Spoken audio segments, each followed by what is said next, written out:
জমিটা তুমি কিনবেই? জমি দিয়ে আমি কি করব? আমি তো ছেলেদের জন্যই বলছি। ছেলেদের সংসার ভালো দেখতে তোমার ইচ্ছে করে না? কিন্তু এত টাকা আসছে কোত্থেকে? খোঁজ খবর কিছু রাখো। সবাই স্বামী নিয়ে ঘুরবে ফিরবে বেড়াবে আনন্দ করবে, আর আমার কেবল নিঃসঙ্গ জীবন, ঘরের কোনায় একা থাকা।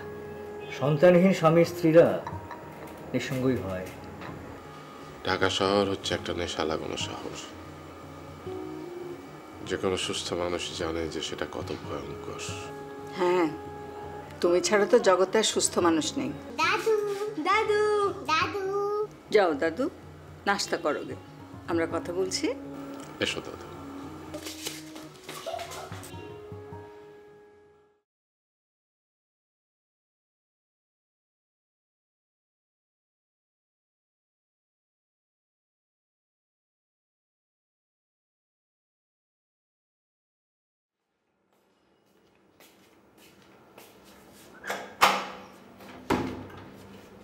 আরে রনো এসো এসো। আরে তোমার চিন্তা তো আমরা একেবারে অস্থির হয়ে যাচ্ছি। শিলা নেই? হ্যাঁ আছে। এই শিলা, শিলা দেখো কি এসছে। রনো কি শ্বশুর কি দেবে টাকা? বুঝতে পারছি না, সম্মুখ দিয়ে গেল। হ্যাঁ স্পষ্ট করে কিছু বলে না।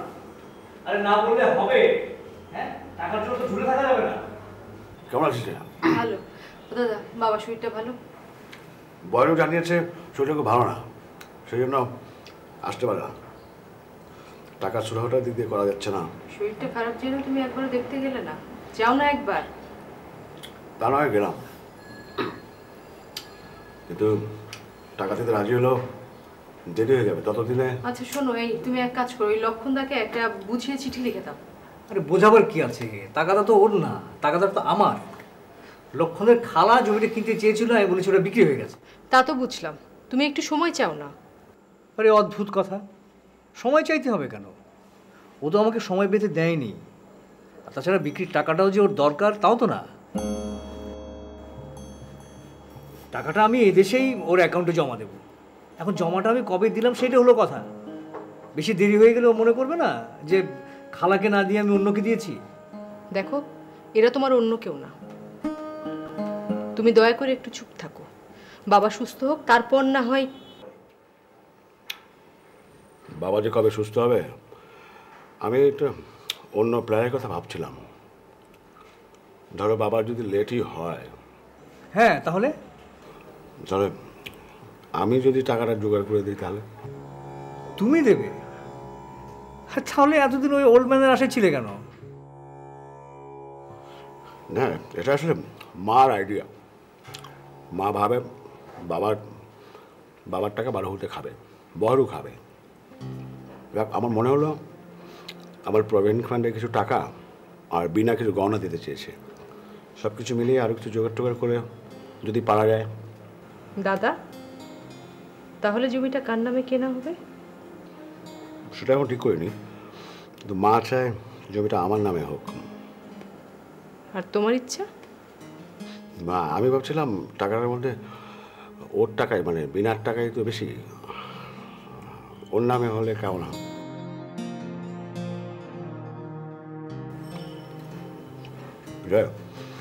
আমার মনে হয় আমাকে দিন 15 সময় দাও, এর মধ্যে একটা ডিসিশন নিয়ে ফেলবো। ঠিক আছে, তুমি যা ভালো মনে করো করো। আমি চাই জমিটা তোমাদের হাতেই পড়ুক।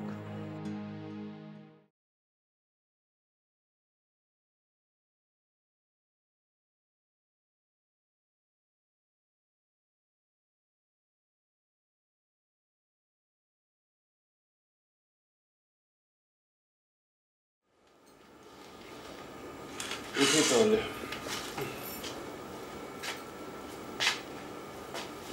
স্পষ্ট করে তো কিছু বলে গেলে না।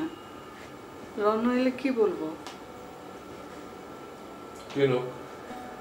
কিনবে? হ্যাঁ তো বললাম। খুশি মনে বলছো? মনে রাগ রেখে বলছো না তো? তাতে আর কি দরকার? টাকাটা দেবো, কর্তব্য হিসেবে দেবো। রণ খুব অভিমানী ছেলে, রাগ মনে রেখে দিয়েছো জানলে ও টাকাটা নেবে না। বিরক্ত হয়েও না,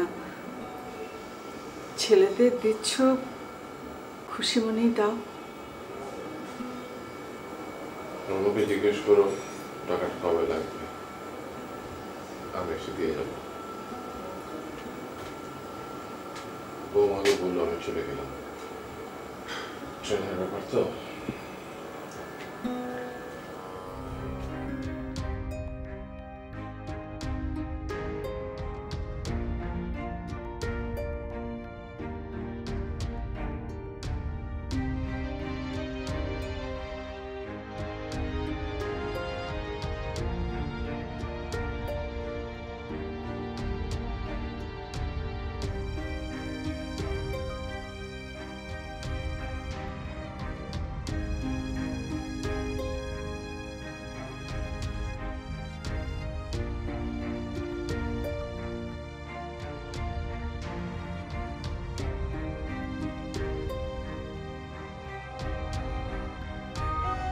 সোমটা যে কোথায়, রনু কোথায়, কোথায় শোভরা?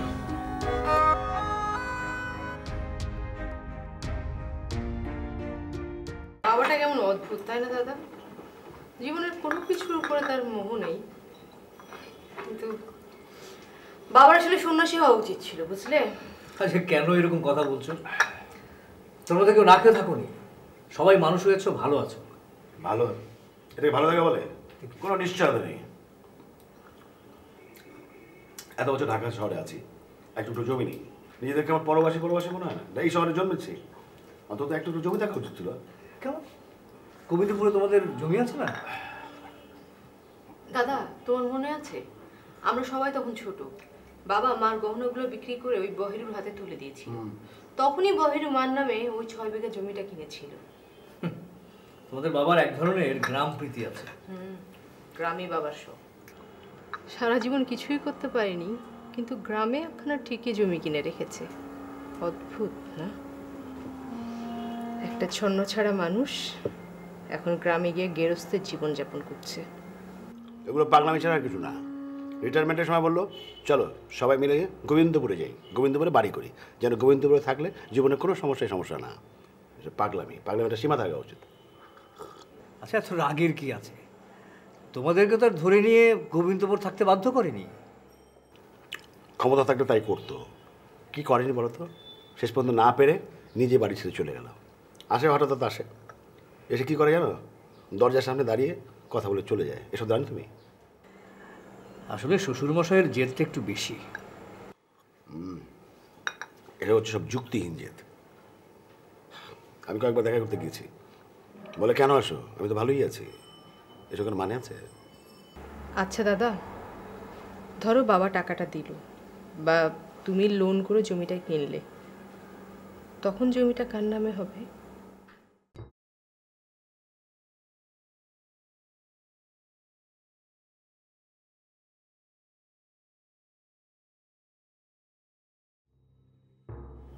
চাটা ভালো চা, আর এক কাপ দে তো।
রেগুলার ট্যাক্সিতে চড়ে মনে হয়, এত টাকা পায় কোত্থেকে? ঘুষ টুস খায় বোধ হয়। হায় লোভ, টাকার লোভ, বড় লোক হবার লোভ। পাপ পাপ পাপ। কই রে রণ, আয় না।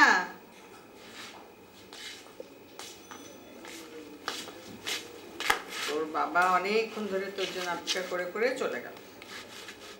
তোমরা না কোনো কাজের না, আর কিছুক্ষণ বসে রাখতে পারলে না? আর এক ঘরে থাকলে তো আমার সাথে দেখা হতো। আমাদের কথা শোনে নাকি? আর বসে থেকে বা কি হতো? তরকারি যে কথাটা বলা সেটা তো বলেই ফেলেছে। কিসের দরকারি কথা? মুখে মুখে কথা বলে কী লাভ? কবে, কখন, কিভাবে স্পেসিফিক হতে হবে না? ব্যাপারটা ঠিকই দেখা যাচ্ছে না। আমরা তো অনেক সাদাসাদি করলাম, শুনলে তো। সৌম্য থাকলে বোধহয় ওর কথা শুনতো। কীভাবে শিওর হবে সব কথা শুনতো? না মানে অনেকবার ওর কথা জিজ্ঞেস করলো তো, তারপরে আমার মনে হলো যে ওর জন্য ইদানিং টান হয়েছে অনেক। আমার কথা জিজ্ঞেস করেনি? হ্যাঁ জিজ্ঞেস করেছে, এইসব ফার্নিচার টার্নিচার কোত্থেকে এলো, টাকা পয়সা কোত্থেকে এলো, এইসব। না মানে তোর প্রমোশন টমোশন হলো কিনা, কেমন লাগছে চাকরি, এইসব। ইয়ে সমু কখন ফিরবে? কোথায় গেছে? ওকে নিয়ে পড়লে কেন? জানোই তো যে আজকাল রাত করে বাসায় ফেরে। কেন রাত করে ফিরবে কেন? কবে থেকে রাত করে ফেরে? পড়াশোনা ঠিক মতো করছে তো নাকি? তাছাড়া কি? বিষয়টা ওর সাথে কথা বলার দরকার ছিল।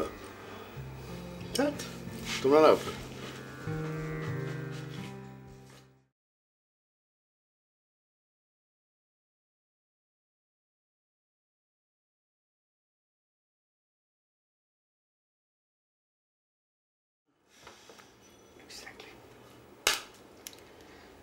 শুনছো? বলো। এই ভাবির নামে প্লটটা দেওয়া যাবে না, ভেবে দেখলাম সেটা ঠিক হবে না। কেন? কেন আবার? বুঝতে পারছো না যে এই দাদা বিভিন্ন ছুতো এই ভাবির নামে প্লটটা কেনার ফোন দিয়ে করছে? কি হোক না, তাহলে তোমার অসুবিধা কি? আরে অসুবিধা নেই মানে, ওই প্লটটা ভাবির নামে কিনলে ওখানে মা সোমেন এদের কোনো বিয়ে থাকবে, দাবি থাকবে? আর আমিও তো বাপের বাড়ি বলে মাথা উঁচু করে সেখানে যেতে পারবো না। তা সেটা তোমার রণর সামনে বলা উচিত ছিল। দেখলে আমি কথা দিয়ে দিলাম। আর তাছাড়া ও বউয়ের কি গয়নাগাড়ি কী সব বিক্রি করেছে বললো। আর তুমিও তাই বিশ্বাস করলে? শোনো, ভাবির গয়না বিক্রি করা এত সহজ না। দাদা 2 হাত দিয়ে ঘুষ খাচ্ছে, 2-2.5 লাখ টাকা জন্য উনি বউয়ের গয়না বিক্রি করবে, যত সব লোক দেখানো কথা। শোনো, ওই খালু কিনুক, রণর বউ কিনুক আর শাশুড়ি কিনুক, তাতে আমার কিছুই যায় আসে না। আমার যায় আসে, তুমি দাদাকে বলে দিবে যে তুমি বিক্রি করতে পারবে না। আচ্ছা তোমারই বা এত যাবে আসবে কেন? বাপের বাড়ির খোঁজ খবর রাখো বলে তো মনে হয় না। আরে বাবা, ব্যস্ততার কারণে না হয় সময় করে উঠতে পারি না, তাই বলে আমার চোখের সামনে যা ইচ্ছা তাই হবে আমি বসে বসে দেখবো? তা কি কি করবে নাকি তুমি? আমি কিনবো। কি? তুমি কিনে কি করবে? ফেলে রাখবো, যখন বাবা টাকা দিতে পারবে তখন ওদেরকে ছেড়ে দেবো। না না, তা হয় না। কেন হয় না? ব্যাপারটা দৃষ্টিকটু দেখায়। আর তাছাড়া লক্ষণকে আমি কি বলবো? রণর সঙ্গে আমার মুখ দেখা দেখি বন্ধ হয়ে যাবে। তার মানে কি দাঁড়ালো? দাদা আমার চেয়েও তোমার কাছে ইম্পর্টেন্ট? আচ্ছা তুমি ব্যাপারটা এভাবে দেখছো কেন? দাদাই তো, শত্রু তো না। সে কিনলেও জমিটা তোমার বাবার বাড়ির হাতেই থাকলো। আসলে পুরুষ মানুষ তো তুমি, তোমাদের সবার মনে একই রকম। মেয়েদের মনকে বলি কুটাকে। নাও একটা কার্ড চয়েস করো দেখি। ধরো।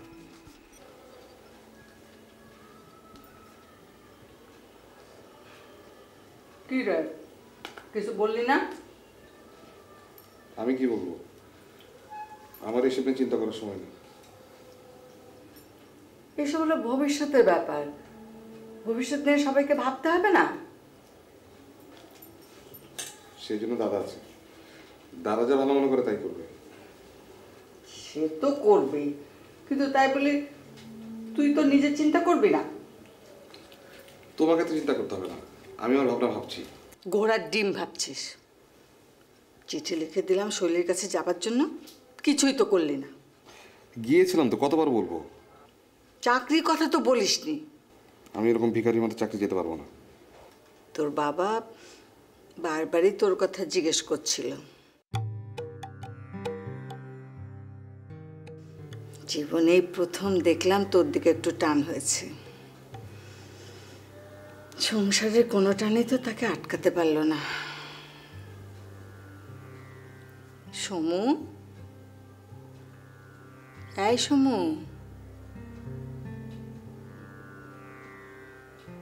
ঘুমিয়ে পড়েছিস? আচ্ছা, রনকে এত অবিশ্বাস কেন?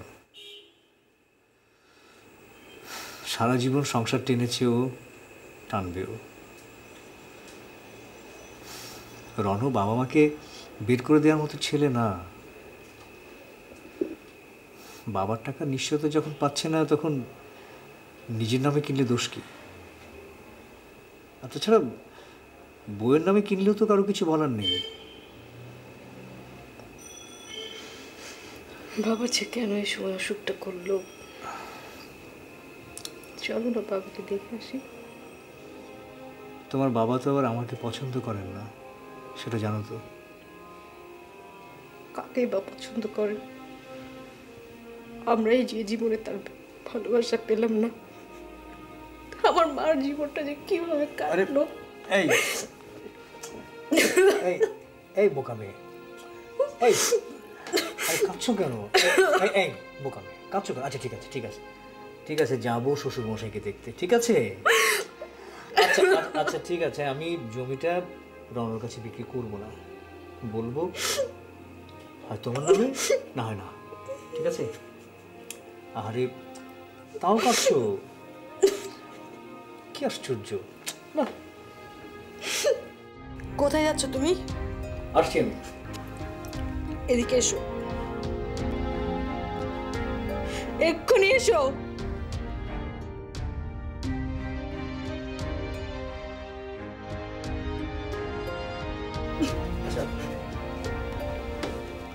আচ্ছা আচ্ছা ঠিক আছে ঠিক আছে, তুমি যা চাও তাই হবে। হ্যাঁ, এখন আর এইভাবে কাঁদবে না, প্লিজ প্লিজ প্লিজ। আমি এখন সেজন্য কাঁদছি না। তাহলে কাঁদছো কেন? একটা বিষয় টের পাই আমি আজকাল। কি? তুমি আমাকে ভালোবাসো না? একদম না।